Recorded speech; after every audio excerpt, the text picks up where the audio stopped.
할렐루야! 사랑하는 친구들, 어제 하루도 잘 지냈습니까? 자, 10월 29일 목요일 시편 37편 23절에서 40절까지의 말씀을 가지고 오늘 하루도 청매 큐티 시작하도록 하겠습니다. 여호와께서 모든 사람의 가는 길을 기뻐하신다면 그 사람의 발걸음을 굳게 잡아주실 것입니다. 비틀거릴지라도 넘어지지 않을 것입니다. 왜냐하면 여호와께서 그의 손을 붙잡고 계시기 때문입니다. 내가 어려서부터 늙기까지 이제껏 살아오면서 여호와께서 의로운 사람을 내버려 두시는 것과 그들의 자녀들이 구걸하는 것을 보지 못했습니다. 의로운 사람은 언제나 넉넉하여 다른 사람에게 나눠주기를 좋아합니다. 그래서 그들의 자손들이 복을 받습니다. 악한 일을 멈추고 착한 일을 하십시오. 그러면 여러분은 땅에서 영원히 살게 될 것입니다. 왜냐하면 여호와께서는 올바른 사람을 사랑하시고 신실한 사람들을 떠나지 않으시기 때문입니다. 여호와께서 언제나 그들을 지키실 것입니다. 그러나 악한 자들의 자손들은 죽게 될 것입니다. 의로운 사람들은 땅을 유산으로 받게 될 것이며 영원히 그 땅에서 살 것입니다. 의로운 사람들은 지혜를 말하며 바른 것만을 이야기합니다. 하나님의 교훈을 그 마음속에 두고 살기 때문에 결코 넘어지지 않습니다. 악한 자들은 의로운 사람을 잡아 죽이려고 숨어서 노려봅니다. 그렇지만 여호와는 의로운 사람들을 악한 자의 손에 두지 않으십니다. 그들이 법정에 서게 되더라도 벌을 받지 않게 하실 것입니다. 여호와를 기다리십시오. 그분의 길을 따라 사십시오. 여호와께서 여러분을 높여주시고 땅을 주실 것입니다. 악한 자들이 쫓겨나는 것을 여러분은 보게 될 것입니다. 나는 악하고 무자비한 사람을 보았습니다. 기름진 땅에선 푸른 나무처럼 번성하는 듯 보였습니다. 그러나 그 사람은 곧 죽어 없어져 버렸습니다. 아무리 찾으려 해도 그를 찾을 수 없었습니다. 깨끗한 사람을 생각하십시오. 정직한 사람을 잘 보십시오. 평화의 사람에게는 미래가 열려 있습니다. 그러나 악한 자들은 망할 것입니다. 악한 자들의 미래는 닫혀질 것입니다. 의로운 자들의 구원은 여호와께 있습니다. 어려울 때 여호와는 그들이 피할 요새가 되어 주십니다. 여호와께서 그들을 도우시며 구원해 주십니다. 악한 자로부터 구해내시고 보호해 주십니다. 왜냐하면 그들이 여호와를 의지하고 여호와께 피하기 때문입니다. 아멘. 자, 오늘 제목을 보니까 순삭. 게임에서 캐릭터가 순삭, 순간 삭제 당하는 것처럼 부유하고 잘 나가는 악인들도 일순간 망하고 사라질 것입니다. 라고 이야기를 하고 있네요. 시인은 단순히 불평하지 않는 소극적인 삶을 넘어서 하나님을 믿고 선을 행하는 적극적인 삶을 살라고 격려합니다. 나아가 의인이 받게 될 복과 악인이 받게 될 저주를 대조하여 말씀을 따르는 삶을 살라고 권면을 하고 있어요. 23절에서 26절을 보면 의인의 삶에도 고난이 있다고 얘기합니다. 악인을 보고 불평하기를 그치고 하나님을 기뻐하는 삶을 살아도 고난과 실패가 없지 않아요. 내 생애 전체로 보면 꾸어주고 복을 받지만 어느 특정한 시점엔 숨이 턱턱 막힐 위기를 겪게 됩니다. 일평생 안정적인 삶이란 없으며 고난으로 얼룩져 있죠. 그래도 의로운 삶을 살아야 해요. 그 또한 하나님이 정하신 걸음이기 때문입니다. 잠깐의 고생일 뿐이니 어떤 상황이 와도 종일토록 은혜를 베풀고 선을 행하기를 단념하지 말아야 하는 거죠. 넘치는 하나님의 은혜가 있기에 우리는 힘겨운 고난 속에서도 은혜를 따라 살 수 있는 것이죠. 악을 따라 잠깐 사는 길을 택하지 말고 선을 따라 영원히 사는 길을 택하시기를 축복합니다. 그리고 30절에서 33절을 보면 힘든 일을 당해도 말씀을 품고 살아야 한다고 이야기하는 것 같아요. 세상 이치가 성경대로 돌아가는 것 같지 않고 말씀대로 살면 손해보는 것 같아요. 악하게 사는 자는 여전히 잘 되지만 선하게 살아도 고난이 떠나질 않습니다. 그래도 이 시인이 하나님의 길을 벗어나지 않는 것은 그의 마음에 하나님의 법이 있고 입과 혀에도 말씀이 있기 때문이에요. 입으로 불평하기보다는 말씀을 소리내어 읽고 하루 종일 말씀을 온 마음을 다해 묵상했기에 그 말씀 때문에 실족하지 않을 수 있는 것입니다. 말씀이 힘이 되고 위로가 되고 지혜가 되는 거죠. 악에게 지지 말고 말씀으로 힘든 일을 이겨내시기를 축복합니다. 그리고 이제 27절, 29절 그리고 34절에서 40절까지의 말씀은 말씀을 따라야 살아야 한다고 이야기하고 있어요.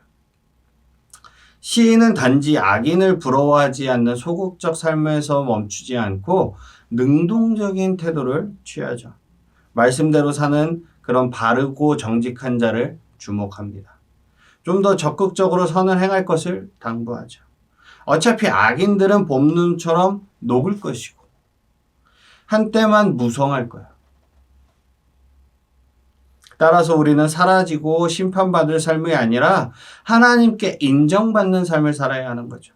그럴 때 마지막 날에 우리는 내가 주를 의지하였더니 그가 나를 악인의 손에서 구원하였도다 라는 그런 영광스러운 찬양을 우리는 할 수 있는 것입니다.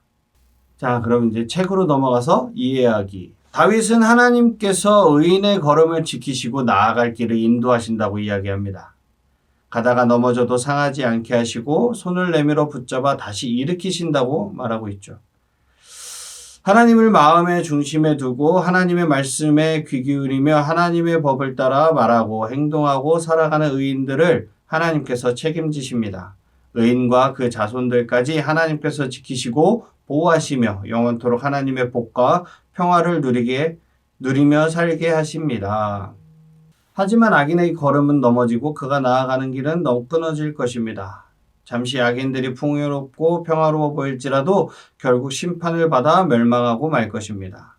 악인은 끊임없이 기회를 엿보아 의인들도 멸망의 길로 끌어들이려고 애를 씁니다. 하지만 하나님께서는 악인들의 손에 의인들을 내버려 두지 않으시며 악인들의 무리에서 의인을 건지시고 구원하십니다. 아멘. 자, 오늘은 학교 큐티가 있는 날입니다. 우리 질문 한번 볼게요. 반복된 죄로 인해 마음이 괴로웠던 경험이 있나요? 그럴 때 어떻게 그 문제를 해결했나요? 본문에서 다윗은 죄로 인한 고통을 어떻게 해결하나요? 아담이 죄로 인해 인간은 씻을 수 없는 죄를 가지고 태어났어요. 원죄죠, 원죄.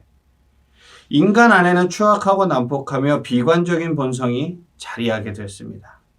그 결과 인간은 반드시 심판받을 수밖에 없는 존재가 되어버렸죠. 하지만 예수님께서 십자가에서 우리의 죄를 대신하여 심판받으셨고 우리는 죄를 용서받았습니다. 그리하여 십자가의 은총을 입고 그리스도와 연합한 자들은 심판으로부터 자유로울 수 있게 되었죠. 하지만 이렇게 새롭게 된 성도들이라고 할지라도 그 안에 죄의 무언가 남아 있습니다. 그래서 분명히 복음을 듣고 하나님의 은혜로 새롭게 된 이후에도 여전히 반복되어 일어나는 그 죄의 문제로 인해 고민을 하게 되죠. 비록 신분은 바뀌었으나 여전히 죄인으로 살던 습관이 남아있기 때문이에요. 그래서 청교도 존 오웬은 이렇게 말했습니다. 모든 그리스도인은 마음 안에 있는 죄의 성향을 죽여야 합니다.